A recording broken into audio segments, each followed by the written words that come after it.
Baik, Assalamualaikum warahmatullahi wabarakatuh. Perkenalkan, kami dari kelompok 8 ingin mempresentasikan tugas hukum lingkungan kami yang berjudul Hak-hak prosedural dan penerapan hukum lingkungan.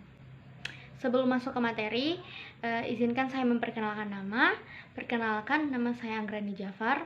Saya selaku pemateri pertama yang akan membawakan materi tentang hak-hak prosedural dalam hukum lingkungan. Jadi hak-hak prosedural dalam hukum lingkungan itu yang pertama ada gugatan perwakilan atau yang biasa disebut dengan class action. Class action merupakan gugatan perdata atau biasanya terkait dengan permintaan injunction atau ganti kerugian yang diajukan oleh sekelompok korban mewakili jumlah korban lainnya untuk mengajukan gugatan ke pengadilan atas kerugian yang diderita yang memiliki sifat kesamaan masalah, fakta hukum, dan tuntutan. Dalam pasal 91 Undang-Undang Dasar Nomor 32 Tahun 2009 tentang perlindungan dan pengelolaan lingkungan hidup ditentukan bahwa masyarakat berhak mengajukan gugatan perwakilan ke pengadilan dan atau melaporkan ke penegak hukum mengenai berbagai masalah lingkungan yang merugikan masyarakat. Pengajuan gugatan perwakilan ke pengadilan inilah yang disebut dengan class action.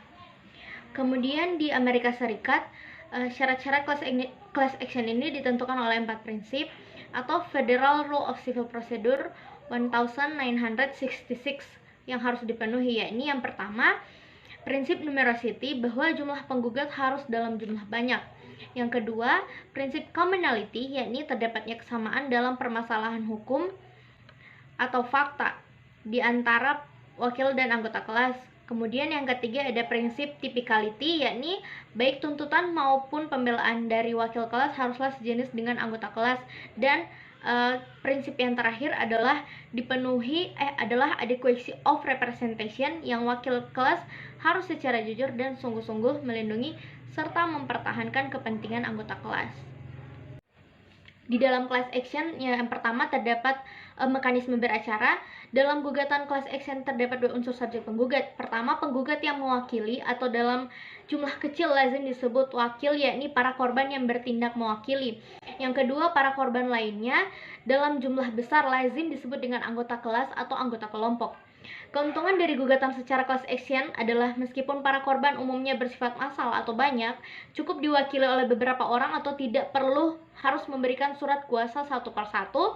Komponen class action terdiri dari perwakilan kelas atau kelas representatif dan anggota kelas atau class member. Kemudian kedua komponen ini merupakan pihak-pihak yang mengalami kerugian. Perbedaannya dengan konsep hak gugat organisasi lingkungan yaitu di mana hak organisasi lingkungan yang misalnya LBH atau Wahana Lingkungan Hidup Indonesia bukan merupakan pihak yang mengalami kerugian nyata. Kemudian manfaat class action. Terdapat paling tidak 3 manfaat atas keberadaan class action. Yang pertama, proses berperkara yang bersifat ekonomis atau judicial ekonomi. Dengan gugatan class action berarti mencegah pengulangan atau repetition gugatan-gugatan serupa secara individual. Yang kedua, akses pada keadilan atau access to justice.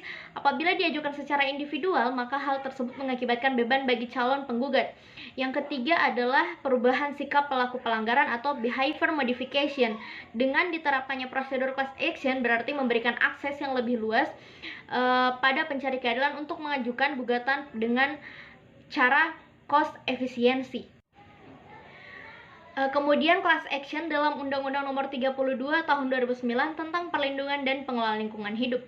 Dalam pasal 91 Undang-Undang Nomor 32 Tahun 2009 tentang perlindungan dan pengelolaan lingkungan hidup diatur yang pertama, hak masyarakat untuk mengajukan gugatan secara perwakilan atau class action. Yang kedua, gugatan perwakilan dapat diajukan apabila terdapat kesamaan fakta atau peristiwa dasar hukum dan tuntutan yang ditimbulkan karena pencemaran dan atau perusakan lingkungan hidup. Selain class action, yang kedua ada hak gugat organisasi lingkungan. Legal standing diartikan dengan hak gugat. Dalam istilah lain disebut dengan ius standi, persona standi, standing to suit, atau standing.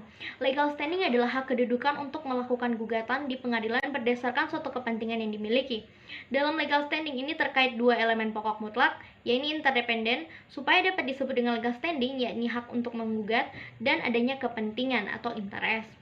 Salah satu ciri dari legal standing ialah tidak diperkenankannya mengajukan gugatan ganti rugi, namun tuntutan uang atau biaya pengeluaran dapat diajukan. Biaya pengeluaran tiil adalah biaya yang nyata-nyata telah dikeluarkan oleh organisasi lingkungan. Tuntutan yang dapat diajukan kepada pengadilan berupa: yang pertama, tuntutan melakukan tindakan hukum tertentu yang berkaitan dengan keserasian lingkungan.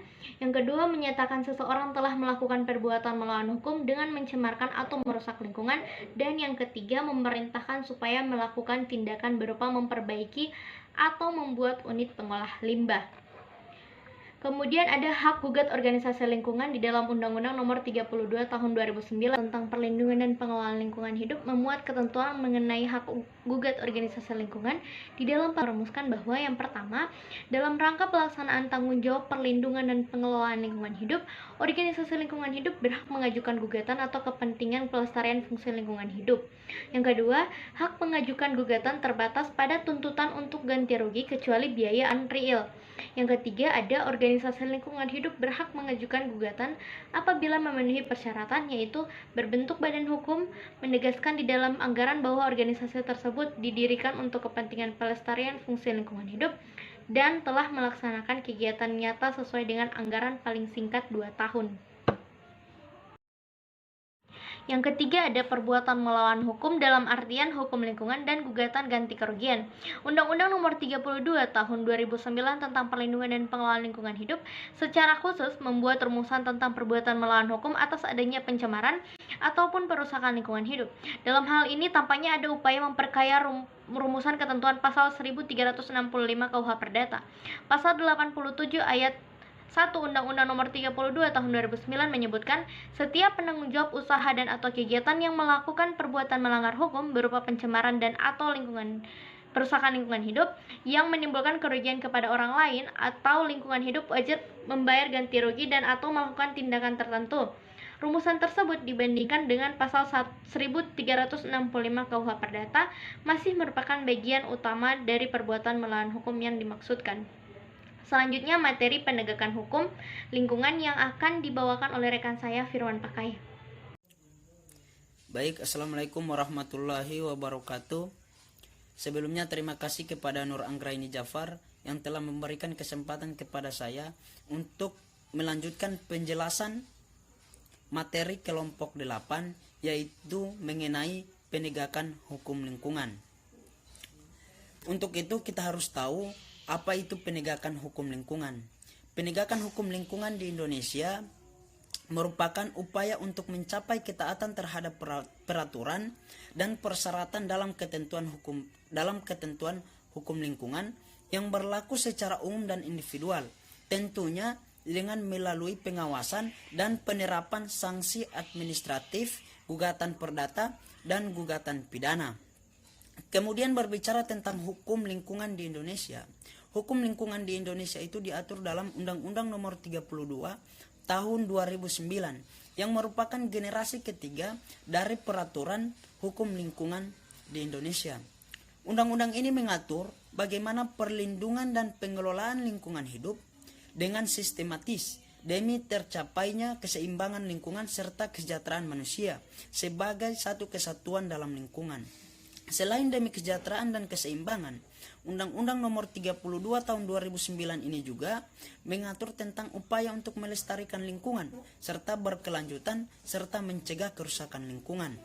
Jadi itu penjelasan mengenai beberapa upaya-upaya yang terdapat dalam Undang-Undang Nomor 32 Tahun 2009. Kemudian Undang-Undang Nomor 32 Tahun 2009 ini juga memiliki beberapa jenis instrumen penegakan hukum lingkungan. Yang pertama itu ada sanksi administrasi, yang kemudian penyelesaian sengketa lingkungan di luar pengadilan. Kemudian yang ketiga penyelesaian sengketa lingkungan di pengadilan. Dan yang terakhir itu adalah penegakan hukum pidana. Jadi ini adalah penjelasan mengenai penegakan hukum lingkungan yang berada di dalam Undang-Undang Nomor 32 Tahun 2009 serta beberapa jenis instrumen penegakan hukum lingkungan yang ada di dalam Undang-Undang Nomor 32 Tahun 2009 mengenai hukum lingkungan. Mungkin hanya itu yang dapat saya jelaskan, lebih dan kurangnya saya mohon maaf. Wabillahi taufiq wal hidayah. Wassalamualaikum warahmatullahi wabarakatuh.